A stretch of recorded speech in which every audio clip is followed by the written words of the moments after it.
Settle வந்து பவிஷோட நடிக்கும்போது தனுஷ் கிட்ட அந்த ஒரு பொறாமையை நான் பார்த்தேன். ரொம்ப தமாஷா இருந்தது. மடியில் பவிஷை படுக்க சொன்னதே தனுஷ் தான். படுறா அப்படின்னா படுத்தோன்னே டேய் நான் படுக்க வேண்டிய இடம், சரி சரி படு அப்படின்னாப்புல. அண்ட் அடுத்தபடியாக ஒரு ரொம்ப அழகான ஒரு ஸ்வீட்டான person on screen and off screen. அவங்க அழகாக ரசிச்சிட்டே இருக்கலாம், ரொம்ப என்ஜாய் பண்ணலாம் அவங்க ஆக்டிங். அவ்வளோ ஒரு சூப்பரான ஒரு பெர்ஃபார்மர் மேம். வந்து தனுஷ் சார் படங்களில் மோஸ்ட் ஆஃப் த ஃபிலிம்ஸில் இருக்கீங்க மேம். நீங்கள் எதுக்கு மேம் வைக்கப்படுறீங்க? சரண்யா பொன்வன் மேம் வாங்குங்க ப்ளீஸ். இன்றைக்குமே ஃப்ரெஷ்ஷாக அழகாக வருவாங்க. எல்லார் ஃபேமிலிலையும் ஒரு அத்தை ஒரு சித்தி யாராவது இருப்பாங்க, என்னங்க சரண்யா பொண்ணு மாதிரியே இருக்கீங்க அப்படின்னு. ஸோ மேம் அந்தளவுக்கு ஒரு இம்பாக்டை கொடுத்தவங்க. ஒரு வார்த்தைகள் மேம், இங்கிலீஷில் தான் பேசுவீங்கன்னு தெரியும். இன்னைக்கு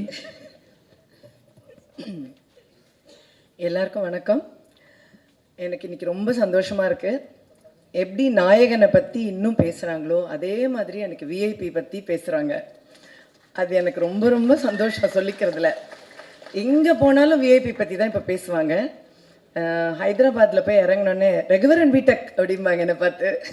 அந்த மாதிரி சின்ன சின்ன பசங்கள்லாம் என்னை வெளியே பார்க்கும்போது தனுஷ் அம்மா போகிறாங்கடா அப்படிம்பாங்க. ஸோ தனுஷ் அம்மா என்ன தான் தனுஷ் அம்மான்னு சொல்கிறாங்க.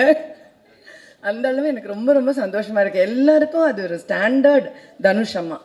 அப்புறம் இப்போ வேற எங்கேயா செட்ஸில் போகும்போது ஏதோ தனுஷை பற்றி என்கிட்ட கேட்குறது எப்படி இருக்கும்னா, நிஜமாவே இப்போ என் மகனாக இருந்தால் அவர் என்ன சாப்பிடுவார், அவர் எப்படி தூங்குவார், இப்படிலாம் கேட்பாங்களே, இந்த மாதிரி தான் என்கிட்ட கேட்பாங்க. ஸோ அது எனக்கு ரொம்ப ஆச்சரியமாக இருக்கும். அந்த அளவுக்கு சினிமா வந்து ஒரு குடும்பமாக என்னை கனெக்ட் பண்ணியிருக்கு தனுஷோட. ரொம்பவே ரொம்ப கனெக்ட் பண்ணியிருக்கு. நிஜமாவே என்னுடைய ஒரு மகன் அப்படின்னு. இந்த செட்டில் வந்து இப்போ பவிஷ் தான் எனக்கு மகன். ஸோ செட்டில் வந்து பவிஷோட நடிக்கும்போது தனுஷ் கிட்ட அந்த ஒரு பொறாமையை நான் பார்த்தேன். ரொம்ப தமாஷா இருந்தது. மடியில் பவிஷை படுக்க சொன்னதே தனுஷ் தான். படுறா அப்படின்னா படுத்தோன்னே டேய் நான் படுக்க வேண்டிய இடம், சரி சரி படு அப்படின்னாப்புல. ஸோ அந்த மாதிரி அதெல்லாம் வந்து எனக்கு ரொம்ப சந்தோஷமாக இருந்தது. எல்லா மொமெண்ட்லேயும் வந்து அவருக்கு என் அம்மாவை நான் உனக்கு கொடுத்துருக்கேன், சரி போனால் போகிறது கொஞ்ச நாள் அந்த சந்தோஷத்தை நீ அனுபவிச்சுக்கோ, அந்த மாதிரி இருந்தது. ஸோ எனக்கு இந்த படத்தில் நடிக்கும்போதும் எப்போவுமே தனுஷோட ஒர்க் பண்ணும்போதும் எனக்கு அந்த அம்மா ஃபீல் வந்து ரொம்பவே கொடுத்து என்னை வந்து அம்மாவாக கொண்டாடுற ஒரு ஆள் தான் தனுஷ்.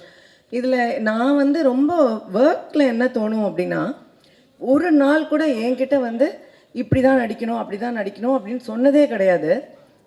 என்ன டப்பிங் பண்ணும்போதும் சரி, நான் எப்படி பேசினாலும் ஓகே ஓகேன்னு சொல்லிகிட்டே இருப்பார். நான் சொல்லுவேன் நிஜமாக தான் சொல்கிறீங்களா இல்லை எனக்காக சொல்கிறீங்களான்னு கேட்பேன். இல்லை இல்லை நிஜமாவே நல்லாயிருக்கு அப்படிம்பாரு. ஸோ அதுவும் எனக்கு ரொம்ப பெருமையாக இருக்கும். இன்னொன்று வந்து எல்லாரும் அவரை பற்றி பேசும்போது மல்டி டாஸ்கிங் பண்ணுறதை பற்றி பேசுகிறாங்க இல்லையா.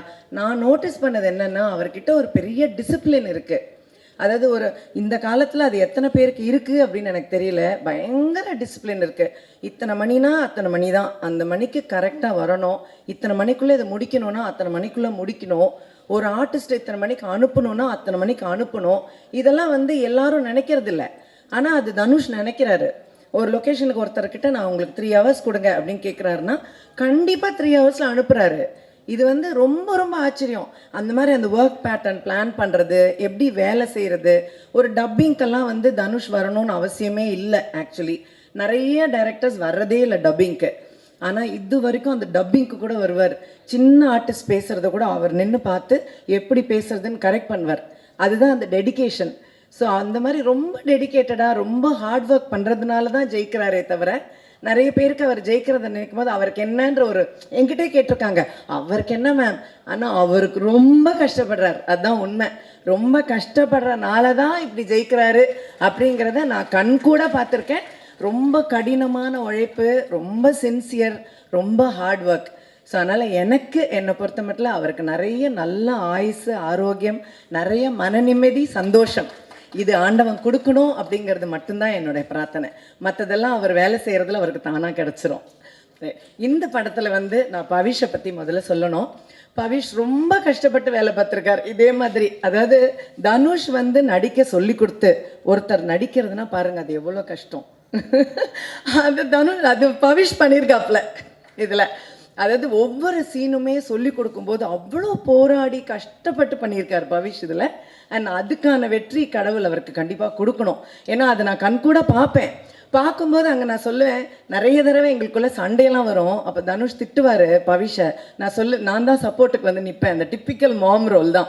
எங்கிட்ட நீங்கள் பேசாதீங்க அப்படின்னு என்னை பிடிச்சி தள்ளி வச்சுருவாரு. நான் வந்து பவிஷ் கூட போய் நின்று பவிஷ்கிட்டே பேசிகிட்டு இருப்பேன். நீங்கள் இன்னும் அவன்கிட்ட பேசிகிட்டு இருக்கீங்க, என்கிட்ட பேசுங்க. இப்படி நிறைய லொக்கேஷனில் நடக்கும். ஸோ பவிஷ் வந்து ரொம்ப பாடுபட்டிருக்காரு, ரொம்ப ஹார்ட் ஒர்க் பண்ணியிருக்காரு, கடினமாக உழைச்சிருக்காரு இந்த படத்துக்கு. ஸோ அதுக்கான வெற்றி அவருக்கு கண்டிப்பாக கிடைக்கும். I wish you all the best for that. அப்புறம் இந்த சின்ன சின்ன பிள்ளைங்க எல்லாருக்கும் என்னுடைய வாழ்த்துக்கள். எனக்கு இவங்களை பார்க்கும்போது ரொம்ப சந்தோஷமாக இருக்குது. ஒவ்வொருத்தருக்கும் கடவுள் நல்ல ஒரு என்ட்ரி கொடுத்துருக்காரு. உண்மையிலே இந்த மாதிரி ஒரு சூர்யா சொன்னது தான் உண்மை.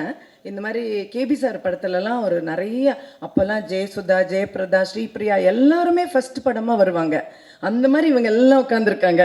எனக்கு அதுதான் ஞாபகம் வருது. ஸோ அந்த மாதிரி இவங்க எல்லாரும் பெரிய ஸ்டார்ஸாக வரணும்னு நான் ஆண்டவனை வேண்டிக்கிறேன். கண்டிப்பாக உங்களுக்கு பெரிய வெற்றி கிடைக்கும். என்னுடைய வாழ்த்துக்கள். அது இல்லாமல் இந்த டீம் ஸ்ரேயஸும் சொல்லணும், இந்த டீமும் சொல்லணும். எல்லாரும் ரொம்ப ஹார்ட் ஒர்க் பண்ணியிருக்காங்க. அதாவது நல்ல வேலை வாங்குகிற ஒருத்தர்கிட்ட இருக்காங்க எல்லாரும். அதனால் தனுஷ்கிட்ட வேலை செஞ்சால் கண்டிப்பாக வேலை செஞ்சு தான் ஆகணும். ஸோ இந்த டீமும் கடுமையாக உழைச்சிருக்காங்க. ஸோ இந்த டீமுக்கும் என்னுடைய வாழ்த்துக்கள். ஸோ மியூசிக், இந்த குரூப்பு எல்லாருக்கும் என்னுடைய வாழ்த்துக்கள், என்னுடைய blessings. And I really wish that this becomes a great hit. So my great wishes to all of you. Thank you so much.